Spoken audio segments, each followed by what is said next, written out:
Ici Dr Alexandra. Aujourd'hui, je réponds à la question de Stéphie qui était par rapport à la capsulite. Donc, qu'est-ce que la capsulite ou l'épaule gelée, qui sont synonymes? C'est quand l'épaule devient très rigide. Donc, pour le diagnostiquer, c'est assez simple. Le patient va avoir de la difficulté à faire des mouvements. Le premier mouvement qui est atteint, c'est la rotation externe de l'épaule comme ça. Ensuite, c'est l'abduction. Et le dernier mouvement, c'est la rotation interne. Fait que le patient va avoir énormément de difficultés à faire ces mouvements-là. Puis moi, comment je le diagnostique, c'est aussi simple de dire, est-ce que vous êtes capable de mettre votre main dans vos cheveux? Puis souvent, ils vont être comme ça, puis ils seront pas capables d'aller plus loin. Puis à ce moment-là, on a le diagnostic. Qu'est-ce qui cause ça? Ça peut être différentes choses. Certaines personnes vont avoir eu une blessure qui va créer une inflammation. D'autres vont avoir une immobilisation prolongée de l'épaule qui va favoriser la capsulite. Puis, on a le diabète et des problèmes de thyroïde qui peuvent favoriser ce problème.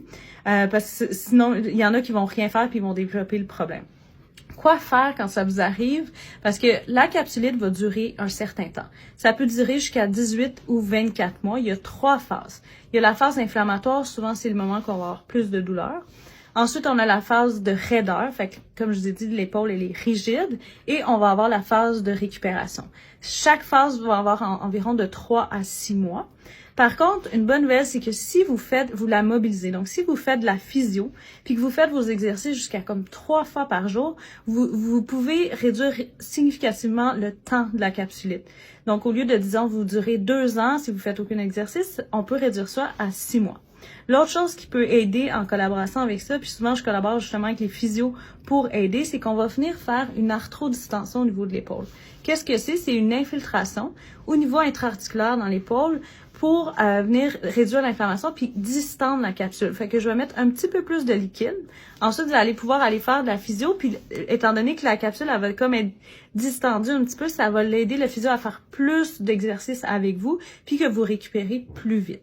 Donc ça, c'est une autre option. On peut les faire à chaque mois pendant 3 mois de suite pour vous aider.